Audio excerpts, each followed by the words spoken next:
Hello friends, मैं हूं आपका दोस्त नरेंद्र माहेश्वरी और आज मैं बात करने वाला हूं इंपोर्ट के हवाले से कि इंपोर्ट के ऊपर डॉलर के जो कम होने का क्या इफ़ेक्ट पड़ा है, पॉजिटिव इफ़ेक्ट है या नेगेटिव इफ़ेक्ट है। तो आज हम इसके ऊपर बात करेंगे।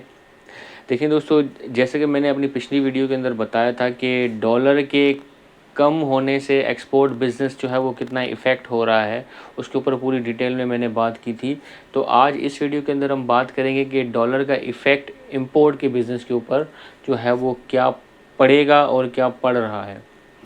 देखिए दोस्तों, जैसे आप सबको पता है कि इंपोर्ट और एक्सपोर्ट बिज़नेस के अंदर जो दोनों के इंटरेस्ट होते हैं, एक एक्सपोर्टर का इंटरेस्ट और एक इंपोर्टर का जो इंटरेस्ट होता है, वो दोनों जो है वो बिल्कुल जो है वो अपोजिट होते हैं। जो चीज़ जो एक्सपोर्टर के लिए बेनिफिशियल होती है, वो चीज़ इंपोर्टर के लिए जो है वो नुकसानदेह होती है।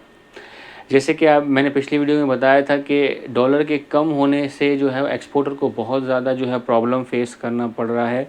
तो एक्सपोर्टर के लिए नुकसानदेह है वो चीज़। यही चीज़ इंपोर्ट के अंदर, जैसे मैंने कहा कि बिल्कुल डिफरेंट है। डॉलर के कम होने से इंपोर्टर को जो है वो काफ़ी बेनिफिट होता है, क्योंकि आपको पता है कि एक्सपोर्ट के अंदर जो एक्सपोर्टर की अर्निंग होती है वो डॉलर्स में आ रही होती है, बाहर से जो आती है। अगर डॉलर का रेट कम हो जाता है तो कन्वर्जन होकर जो रुपए मिल रहे होते हैं एक्सपोर्टर को, क्योंकि उसको डॉलर तो नहीं मिलते, कन्वर्ट होकर रुपए ही मिलते हैं, पैसे मिलते हैं, पाकिस्तानी रुपीज़ मिलते हैं।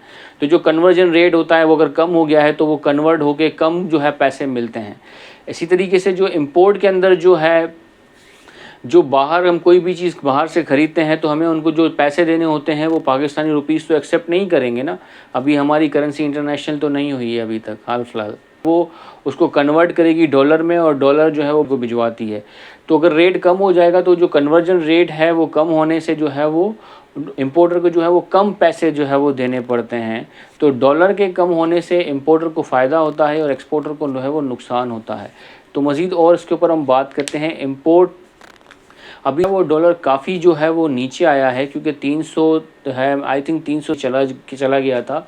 जब डॉलर ऊपर गया था तो सबसे ज़्यादा जो प्रॉब्लम फेस आई थी वो फेस इंपोर्टर्स को ही करनी पड़ी थी। एक तो डॉलर्स बैंक में थे नहीं, बैंक अलाउ ही नहीं कर रहा था किसी कमर्शियल इंपोर्टर को कि कोई भी चीज़ वो इंपोर्ट करे। अगर वो इंपोर्ट कर भी रहे थे तो यहाँ पे FI जो फाइनेंशियल इंस्ट्रूमेंट होती है वो जनरेट नहीं कर रहे थे। बगैर फाइनेंशियल इंस्ट्रूमेंट के कैसे आप जो है वो सामान पोर्ट से क्लियर करवाए। तो लोगों के जो सामान थे वहाँ स्टक हो गए, वो क्लियर ही नहीं करवा पाए, क्योंकि वो पेमेंट जो है वो बैंक्स के पास थी ही नहीं। तो अब वहाँ पे दो इश्यूज़ क्रिएट हो गए थे। एक तो डॉलर इतना बढ़ गया था, काफ़ी हो गया था, और दूसरा जो था प्लस जो बैंक्स थी वो पेमेंट नहीं कर रही, को पेमेंट नहीं सेंड कर रही थी, FI जनरेट नहीं कर रही थी, जिससे बहुत सारा सामान था वो वहाँ पे फंसा हुआ था। लोगों को डैमेज डिटेंशन जो है वो कीमत में लाखों रुपए का नुकसान हुआ।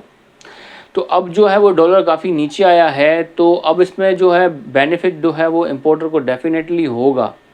लेकिन अब भी डॉलर के काफ़ी नीचे आने से भी अभी भी कोई सिचुएशन जो है वो बेहतर अभी नहीं हुई है, क्योंकि जैसे मैंने पिछली वीडियो के अंदर बताया था कि ये डॉलर जो है ये मज़ीद और नीचे गिरेगा। जो प्रोडक्शंस हैं मार्केट की, जो एक्सपर्ट्स हैं, उनका कहना ये है कि ये डॉलर मज़ीद और नीचे आएगा, ये 250 तक आए। वो वेट कर रहे हैं कि मज़ीद डॉलर और नीचे जो है आए तो हमें मज़ीद चीज़ें और सस्ती मिलें।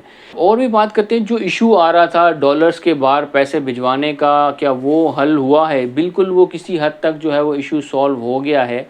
अब बैंक्स जो है वो डॉलर्स बाहर भिजवा रहे हैं कुछ जो है वो। अब सिचुएशन इतनी टफ बना दी गई थी पिछले जो है इन चंद महीनों के अंदर कि जो छोटे छोटे जो इंपोर्टर्स थे ना वो सफाई हस्ती से मिट गए। वो उनका काम करना पॉसिबल, जिस तरह की सिचुएशन है उस तरह से उनका काम करना पॉसिबल ही नहीं था, जिस तरह का सिस्टम बना हुआ है। अभी भी जो माफियाज हैं, जो बड़े बड़े जो इंपोर्टर्स हैं, वही काम कर पा रहे हैं।